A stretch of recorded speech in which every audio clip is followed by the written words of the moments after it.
presidente Lula, ao antigo presidente do Banco Central, Roberto Campos Neto, fez inúmeras críticas e mostrava que ele prejudicava o Brasil, precisaria mudar essa interferência permanente na política monetária com juros elevados.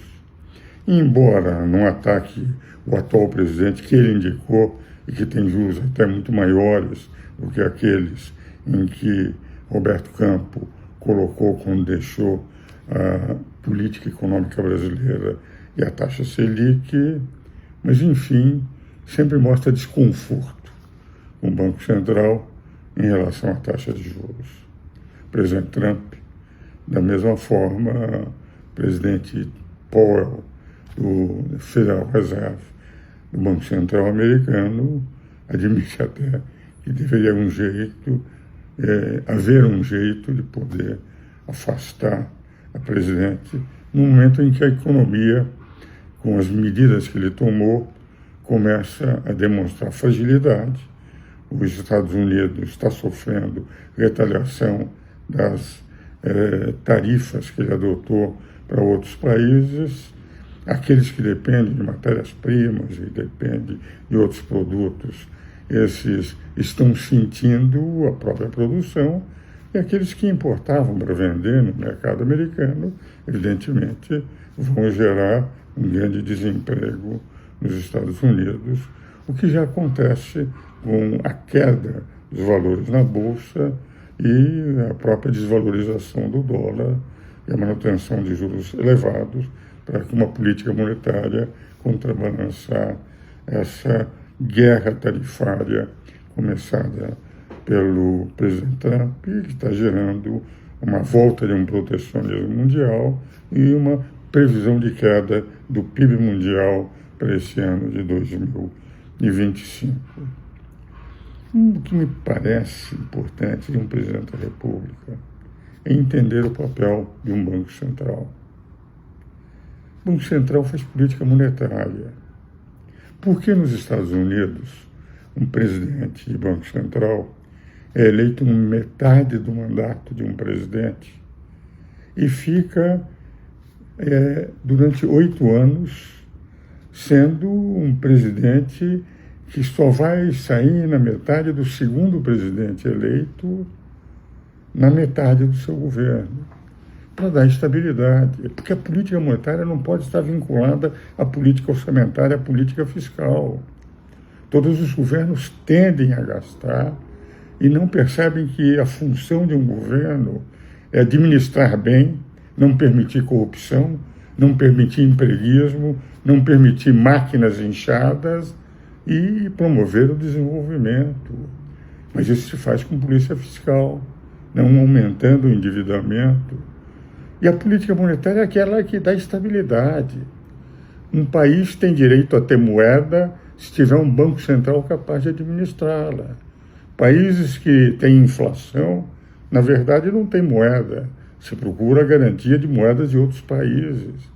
A moeda que garante, digamos, a evolução, que permite o combate à inflação, moeda que não permite, numa política monetária adequada, que um governo perca as rédeas da administração e que não gere, como aconteceu na hiperinflação alemã em 1923. O Brasil mesmo teve uma superinflação, mas a nossa superinflação foi suportada, que não é hiperinflação. Hiperinflação é quando a hiperinflação desorganiza a economia, e a nossa superinflação jamais desorganizou a economia, mas na prática, com a correção monetária, era um instrumento que realimentava a inflação pela própria correção. Política monetária é fundamental. Governa-se com uma boa política fiscal e uma boa política monetária. Assim, pode-se planejar adequadamente o desenvolvimento de um país. Mas quando a política financeira, fiscal, aquela política que deveria aplicar para o desenvolvimento, começa a fazer água, não surtir efeitos, ao contrário, provocar retrocessos, só resta a política monetária.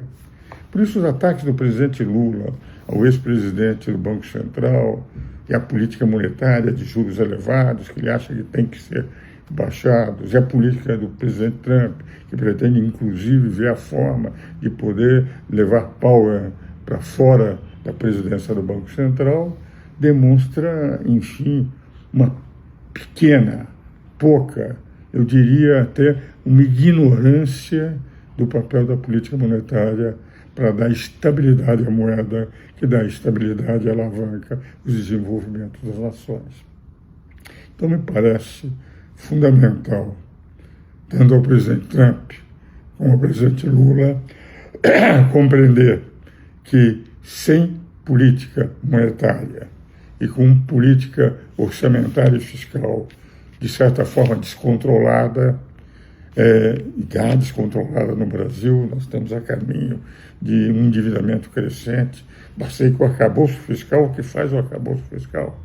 O arcabouço fiscal prevê um aumento de despesas de 2,5% todo ano, entende? Mas, na prática, um orçamento deve prever receitas que possam ser compatíveis com as despesas. Receitas que não sejam sufocadoras da cidade, do cidadão, do país, da nação. E despesas compatíveis com as receitas.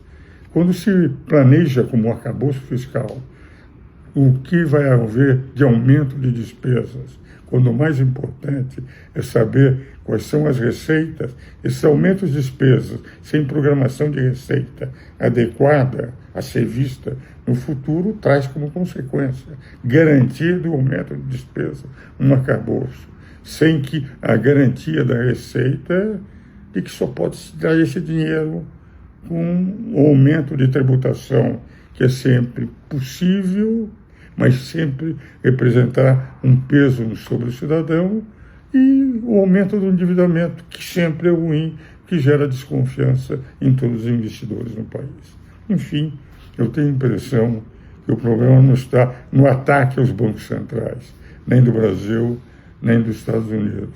O problema é fazer políticas que permitam, através de uma adequada política fiscal, fazer com que se faça o desenvolvimento, que dê rigor com essa guerra de tarifas que se colocou no mundo depois do tarifário, daquele aumento de tarifas americanas. Nós estamos entrando numa área de protecionismo no comércio internacional e uma previsão de redução do PIB para todo mundo no ano de 2025, o que não é bom para nenhuma nação.